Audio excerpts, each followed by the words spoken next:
یہ ایک ایسا طوفان تھا جس نے دنیا کی تمام بلند عمارتوں کو ڈبو دیا تھا۔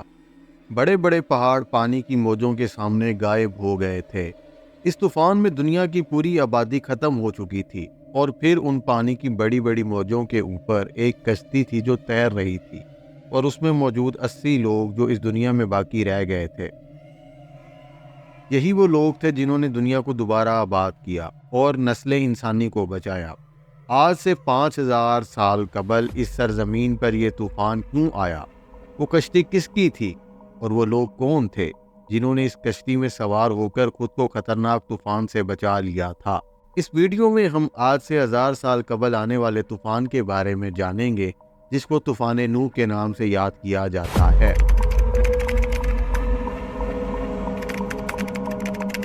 حضرت آدم علیہ السلام کے دنیا میں آنے کے بعد ان کی اولادیں خوب پھلی پھولی، لیکن ایک مدت گزر جانے کے بعد وہ لوگ خدا کو بھول چکے تھے، اور ایک خدا کو ماننے کی بجائے انہوں نے مٹی اور پتھر کے کئی خدا بنا لیے تھے۔ نہ صرف ان کی عبادت گاہیں بتوں سے بھری پڑی تھی، بلکہ ہر گھر میں بت بھی موجود تھے۔ ابلیس نے بنی نوح انسان کو کفر و شرک میں مبتلا کر دیا تھا۔ لوگ حضرت آدم علیہ السلام کی تعلیمات کو بھلا چکے تھے، چنانچہ اللہ تعالیٰ نے حضرت نوح علیہ السلام کو اس سرکش قوم کی طرف نبی بنا کر بھیجا۔ حضرت نوح علیہ السلام کے والد حضرت آدم علیہ السلام کے بیٹے حضرت شیث کے اولاد میں سے تھے۔ حضرت نوح علیہ السلام اللہ تعالیٰ کے پہلے رسول ہیں جنہوں نے اپنی قوم کو تبلیغ کی۔ آپ علیہ السلام پر کتابیں نازل ہوئیں، اور سب سے پہلے آپ علیہ السلام کی قوم پر عذاب نازل ہوا۔ حضرت نوح علیہ السلام کی قوم ملک عراق کے گرد و نواح میں آباد تھے۔ آپ علیہ السلام نے انہیں اللہ کی وحدانیت اور عبادت کی طرف دعوت دی۔ آپ علیہ السلام نے اپنی قوم کو کہا کہ اللہ تعالیٰ کے علاوہ کسی کی عبادت نہ کرو، کیونکہ وہی عبادت کے لائق ہے، ورنہ اگر تم راہ راست پر نہ آئے اور اسی طرح کفر و شرک میں مبتلا رہے تو مجھے ڈر ہے کہ تم لوگوں پر سخت عذاب نازل نہ ہو جائے۔ حضرت نوح علیہ السلام کی قوم نے اس تبلیغ کے جواب میں آپ علیہ السلام کو جھوٹا قرار دیا، اور آپ علیہ السلام کی دعوت قبول کرنے سے انکار کر دیا، اور دھمکی دی کہ اگر تم اس تبلیغ سے باز نہ آئے تو ہم تمہیں پتھر سے مار مار کر قتل کر ڈالیں گے۔ اس زمانے میں لوگوں کی عمر کافی لمبی ہوا کرتی تھی، لہٰذا حضرت نوح علیہ السلام نے بھی بہت لمبی عمر پائی تھی۔ آپ علیہ السلام نے اپنی قوم کو 950 سال تک تبلیغ کی تھی، اور بے انتہا کوششیں کی کہ وہ راہ راست پر آ جائیں، مگر ان پر کوئی اثر نہ ہوا۔ اس قوم کے صرف چند غریب لوگ تھے جو آپ علیہ السلام پر ایمان لائے، جن کی تعداد 70 سے 80 تھی۔ جب درس توحید دیتے دیتے مدتیں گزر گئیں اور ان پر کوئی اثر نہ ہوا اور ان کی مخالفت اور دشمنی میں اضافہ ہوتا گیا، تو تب اللہ تعالیٰ نے اپنی نبی کی طرف وحی فرمائی کہ جن لوگوں کی قسمت میں دولت ایمان ملنا تھی وہ ایمان لا چکے، ان کے علاوہ اور کوئی بھی ایمان لانے والا نہیں۔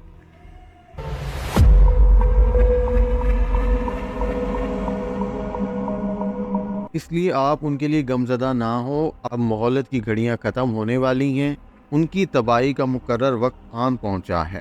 اللہ تعالیٰ نے حضرت نوح علیہ السلام کو حکم دیا کہ ایک کشتی بناؤ، انہیں ایک عظیم سیلاب سے ہلاک کرنا مقدر ہو چکا تھا، اس لیے پہلے ہی اپنے نبی کو اللہ تعالیٰ نے کشتی بنانے کا حکم دیا۔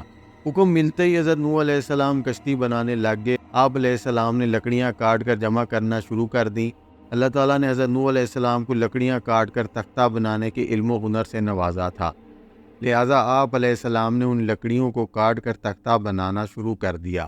جب نوح علیہ السلام کی قوم اور اس قوم کے سرداروں نے آپ علیہ السلام کو لکڑیاں کاٹتے دیکھا تو مذاق اڑانے لگے اور کہنے لگے، کیا تم نبوت چھوڑ کر بڑھائی بن گئے ہو؟ اور تم جو کشتی بنا رہے ہو کیا یہ زمین پر چلے گی؟ یہاں کوئی دریا اور سمندر نہیں۔ غرض طرح طرح سے آپ علیہ السلام کا مذاق اڑایا جاتا رہا، لیکن آپ علیہ السلام نے صبر کیا اور جواب میں صرف یہ فرماتے کہ اے نافرمانو، آج تم میرا مذاق اڑا رہے ہو، لیکن اللہ کا عذاب طوفانی شکل میں آئے گا تو تمہیں حقیقت پتہ چلے گی، مگر افسوس اس وقت تمہاری کوئی معافی قبول نہیں ہوگی۔ جب عذاب الہی کا وقت قریب آیا تو اللہ تعالیٰ نے حکم دیا کہ ہر قسم کے جانوروں کا ایک ایک جوڑا ان میں رکھ لو، اور جو لوگ ایمان لائے ہیں ان کو بھی سوار کر لو۔ حضرت نوح علیہ السلام نے اللہ تعالیٰ کے حکم کے مطابق ایسا ہی کیا۔ کشتی میں سوار ہونے کے بعد عبادت الہی میں مصروف ہو گئے۔ آخر کار طوفان کے آثار ظاہر ہونے لگے اور دیکھتے ہی دیکھتے زمین کے ہر گوشے سے پانی ابلنے لگا۔ آسمان سے قیامت خیز بارش ہر شے کو بہا کر لے جانے کے در پہ تھی۔ گویا قیامت کا منظر تھا۔ حضرت نوح علیہ السلام کی کشتی لہروں میں تیزی سے تیر رہی تھی۔ حضرت نوح علیہ السلام نے اپنے بیٹے کنعان کو دیکھا کہ وہ اونچے مقام پر موجود تھا۔ انہوں نے کہا کہ اے میرے بیٹے، ہمارے ساتھ کشتی پر سوار ہو جاؤ اور کافروں کے ساتھ نہ رہو۔ اس نے کہا کہ ابا، میری فکر نہ کرو، میں ابھی سب سے اونچے پہاڑ پر چڑھ گیا ہوں اور پانی سے بچ جاؤں گا۔ حضرت نوح علیہ السلام نے کہا آج کہر الہی سے کوئی نہیں بچ سکتا۔ اس دوران ان دونوں کے درمیان پانی کی ایک بڑی لہر حائل ہوئی اور وہ اس لہر میں غرق ہو گیا۔ طوفان نوح میں پانی کی لہریں اس قدر بلند تھیں کہ انہوں نے روح زمین کے تمام پہاڑوں کو چھپا لیا تھا۔ زمین پر کوئی بھی چیز زندہ سلامت نہ تھی، سب کچھ نیست و نابود ہو چکا تھا۔ صرف باقی وہ کشتی تھی جو اللہ کے حکم سے پانی کی بلند و بالا موجوں میں تیر رہی تھی۔ روایتوں کے مطابق یہ لوگ کشتی میں 150 دن رہے۔ اس کے بعد اس کشتی کا رخ جبل جودی کی طرف پھیر دیا گیا، جہاں وہ ٹھہر گئی۔ پھر حضرت نوح علیہ السلام نے اہل زمین کی خبر لینے کے لیے ایک کوے کو بھیجا۔ کوے نے جب زمین پر مردار دیکھے تو ان پر جھپٹ پڑا، جس کی وجہ سے اس نے تاخیر کی۔ جس کے بعد آپ نے کبوتر کو بھیجا۔ کبوتر ایک زیتون کے پتے کو لے کر آیا اور اس کے پاؤں کیچڑ سے بھرے ہوئے تھے، جن کو دیکھ کر حضرت نوح علیہ السلام نے اندازہ لگایا کہ زمین خشک ہو چکی ہے۔ حضرت نوح علیہ السلام نیچے اترے، ایک بستی کی تعمیر کی اور یہاں سے نسل انسانی کی دوبارہ شروعات ہوئی۔ یونان، مصر اور چین کے قدیم مذہبی کتابوں میں ایسی روایات تفصیل کے ساتھ بیان کی جاتی ہیں کہ جس میں عظیم سیلاب کا ذکر ہے۔